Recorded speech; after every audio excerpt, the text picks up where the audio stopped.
Hello, and welcome to the Argyle Financial Controller Leadership Forum. My name is Brittany Sullivan with Argyle, and it's great to have everyone joining us today. A couple of notes before I turn things over to our esteemed speaker.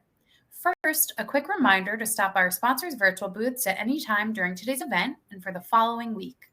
Our partners are committed to providing you with valuable content and a great overall experience. At any time during today's event, you can visit their virtual booths from the main agenda page, which include complimentary materials, information, and meet and greet opportunities. To ask questions throughout the session, simply type into the Q&A chat, and we will address your questions at the end of the session. Now, without further delay, I would like to introduce our speaker, Elizabeth Sanlate, former International Tax Director at ADM. We are excited to have Elizabeth with us for a keynote titled Safeguarding for Success: Data Breach, Financial Threats, and Security as a Priority. Welcome, Elizabeth, and over to you. Thank you, Brittany, and thank you for the invitation today. I would like to start this conversation with a question. Have you ever pondered the true significance of data security in any business? This is a question that emerges from the shadows when we consider the vast amount of sensitive information that a business handles daily. From personal data to transactions, every single bit of information holds immense value. As we are going to see now on the next slide, it's not just about protecting numbers, it's about safeguarding the trust that clients place in your business. When it comes to data security, compliance is not just a box to be ticked. It's a critical aspect that demands attention and vigilance. Compliance ensures that a business corporation adheres to the necessary data protection, laws, and regulations.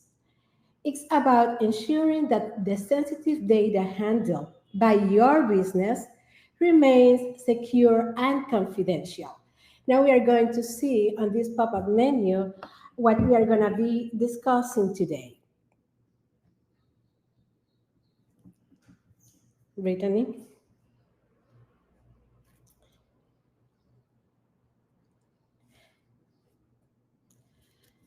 We are going to discuss data breaches, the role of a financial controller, and the key strategies that he could implement to protect business.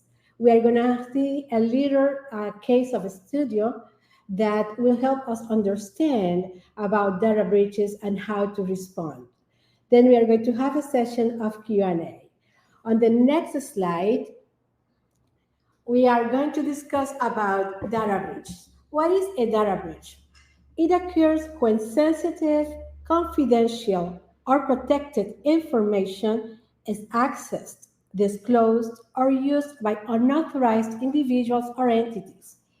These breaches can happen due to various reasons, including cyber attacks, insider threats, human error, third-party breaches, and physical breaches. And here I'd like to make a pause. It calls my attention that 85% of data breaches happen because of human error. Can you believe that? Human error are very preventable. Companies are able to implement very many procedures to prevent data breaches, but yet it is 85% caused by human error. The consequences of a data breach, as we are able to see now on this pop-up menu, that a corporate business can be severe and far-reaching. Apart from financial losses due to regulatory fines, legal fees, and remediation costs, companies may suffer damage to their reputation, loss of customer trust, and decreased market value, as we are able to see now. Additionally, data breaches can result in the theft of intellectual property, trade secrets, or proprietary information, undermining the competitive advantage of the affected organization. So we are able to continue with the presentation.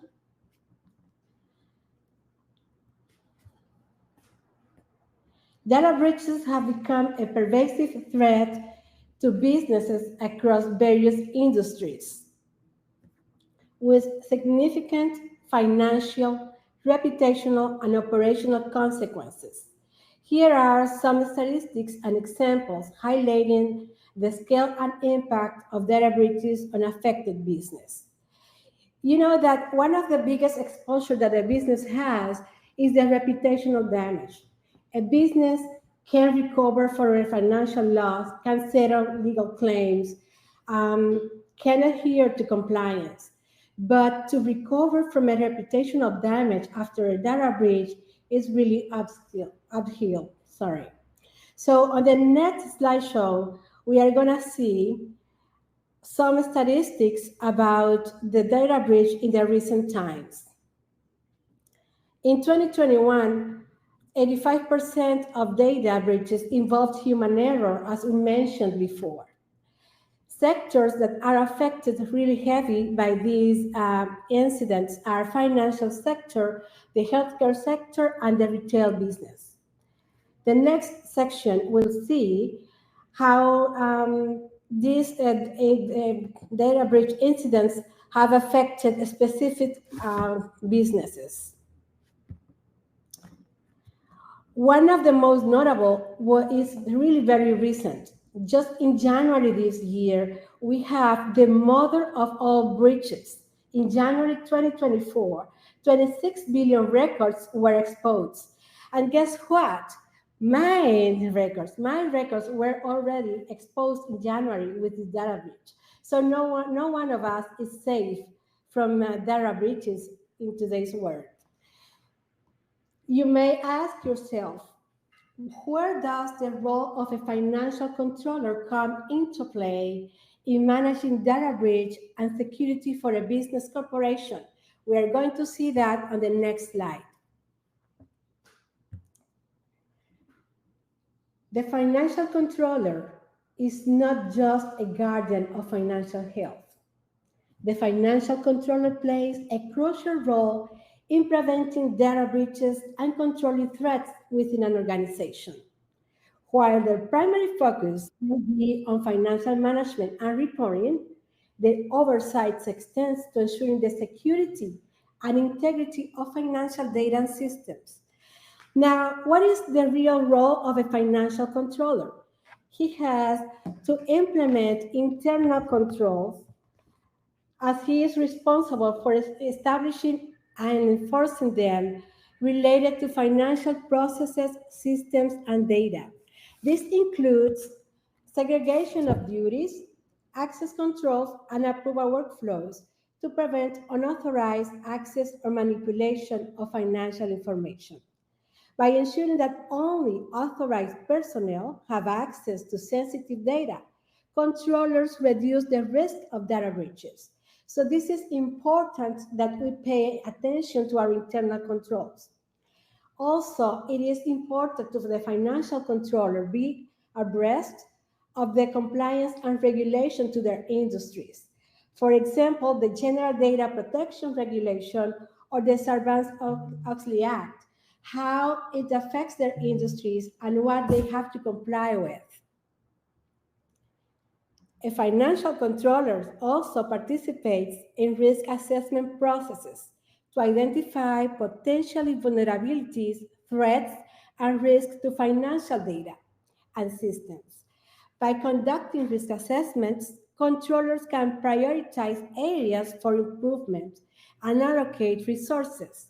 For example, if you make a risk assessment in your business and you identify that passwords are too weak or that your system is not robust enough, then you can talk to your superiors and then establishes processes to correct that situation.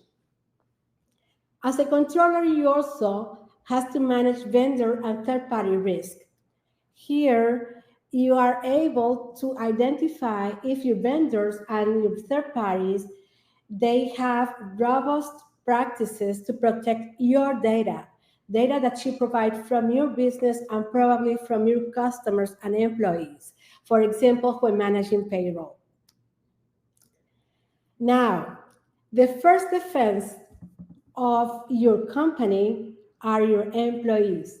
You have to have a training and make awareness of the data breach word to your employees by making them the first bar of defense. We could also use other key strategies like the cybersecurity methods, and you have to inform your board and your executives, because at the last, they are responsible for everything that happened at your entity. But furthermore, no matter how many preventive measures you have in place, an incident may happen anytime. So this is important for a financial controller to have a plan of response: who to call, what to do, what to stop, what to evaluate. Bear that in mind with me. Now, I would like to share with you a small video, a story tale that I was able to prepare with help of the artificial intelligence. So let's have a look at this video and how the controller helped the business to be protected.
Oh, sorry, I think we are having some technological problems with playing the video. I apologize for that.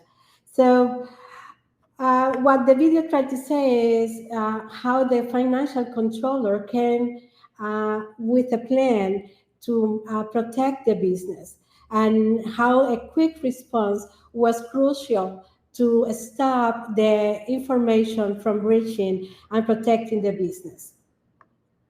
So, in general, the data breaching and the financial threats is not a responsibility only from the financial controller. It is IT, it is compliant, it is legal, and the top executive. Remember that this is not a single matter of one person. It is a responsibility of the whole organization. Technology serves as a critical tool in preventing breaches and prioritizing security within organizations. From robust cybersecurity solutions to advanced analytics and automation, technological innovations empower business to proactively identify, mitigate, and respond to security threats. In summary, the financial controller plays a pivotal role in preventing data breaches and controlling threats. Con- and controlling threats. Sorry about that. By implementing internal controls, monitoring compliance, conducting risk assessment, managing vendors, promoting security awareness, and facilitating incident response, and driving continuous improvement efforts. Let's go to the next slide To summarize and to wrap up this presentation, and again, my apologies that the video didn't play correctly.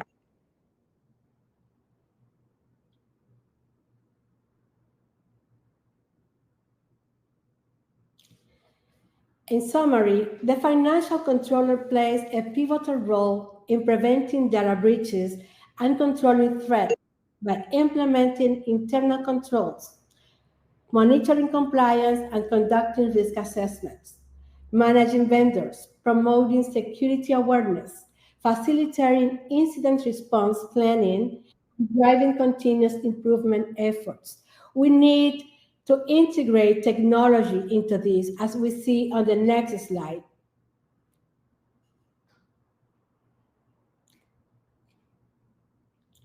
Data security is not a fringe concern to be swept under the rug.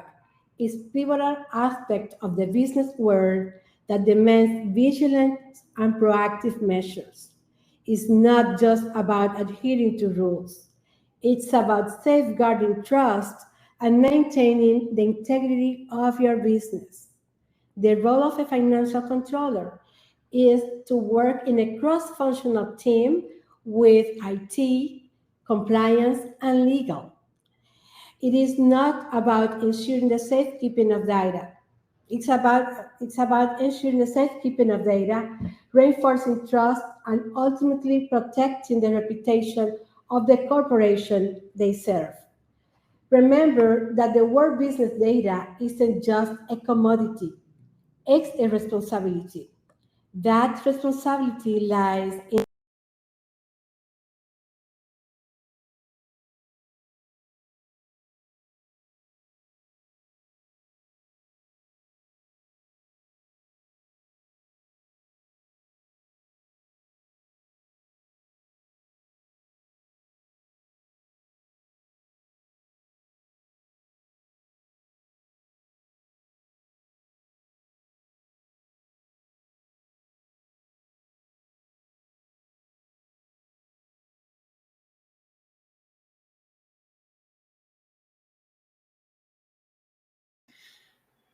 Hi, everyone. Apologies. Looks like we're having a technical issue, so we'll just give Elizabeth one more moment to join.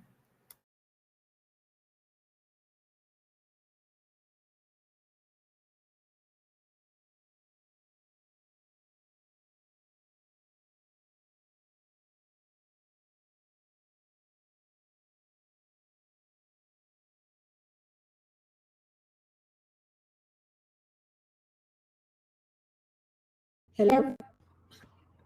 Welcome back, Elizabeth. We could Hello? hear you great. Thank you. Okay, so remember that in the word business isn't just data, isn't just a commodity. It's a responsibility. That responsibility lies in the hand of every individual involved, from top executives to the financial controllers to general staff. When it comes to data security, there is no room for compromise. Thank you. And I will turn back to Brittany on Q&As. Excellent. Thank you so much, Elizabeth, for such an amazing presentation. We do have plenty of time to answer some questions. So if anyone would like to submit a question, please do so, and we will review some of the questions that came through. This first question asks, how can financial controllers effectively collaborate with their IT departments to address security concerns? Thank you for the question. Yes, indeed, a financial controller first needs to make an assessment, a risk assessment, and that's in accordance with the IT procedures. So they need to get together, identifying the weaknesses of the systems and how they do not comply with the regulations and the company's policies. Perfect. Thank you. And I think this next question is super timely. Generally speaking, who should lead the efforts in data protection and security? Is it the finance team or IT team, or is it a collective effort? As we discussed during the presentation, Brittany, it is not a responsibility of only the financial controller. Every individual involved in the organization is responsible for that. I would say that is a cross-functional team that needs to work on protecting the business, and that includes IT, compliance, legal, and finance. Perfect. Thank you. This next question: what role does employee training and awareness play in enhancing the security posture of financial organizations? Employee training and awareness is crucial. Remember that employee is the first part of the fence for an organization. So if employees are not trained well, if they are not aware of data breach and its severe complications to the organizations, then it may imply difficult situations for the organization. So it is really important to have employee training on a continuous basis. Excellent. Thank you, Elizabeth. Looks like we have time for at least two more questions that came through. What are the regulatory compliance challenges unique to managing a remote workforce, and how can they be addressed effectively? Regulatory compliance depends on the industries. But there is one that is general, the General Data Protection Regulation. And for companies that are public, they have to comply with what is in the Sarbanes-Oxley Act.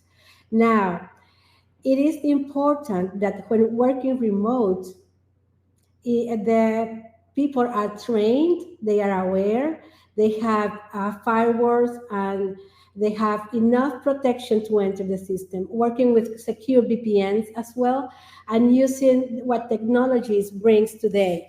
There are different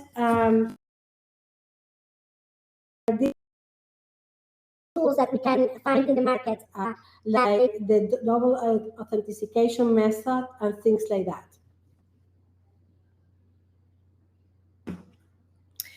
Great. Thanks, Elizabeth. And it looks like we have one final question to close us out.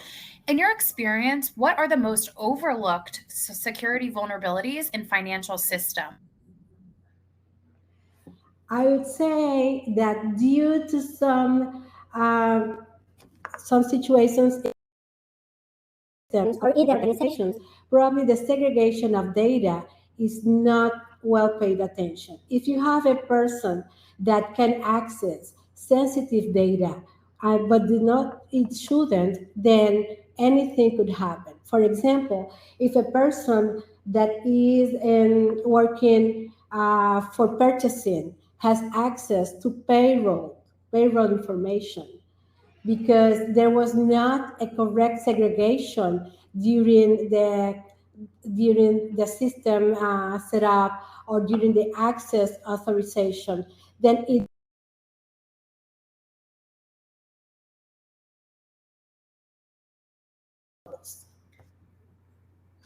Oops, sorry, Elizabeth. Looks like we lost you for that closing portion. Oh, sorry. I was saying, putting an example of that, how the segregation of duties and the access to the information play a pivotal role in that. For example, if a person in purchasing has access to payroll information, I mean, that will have access to sensitive data of your employees and your top executives that could be breached. And who knows what could happen to that organization, Brittany. Perfect. Thank you so much, Elizabeth. And we actually had one last question come through. If you don't mind, we could close out with this one. What can financial teams improve on regarding financial threats and security issues? Well, I think that the first thing is awareness.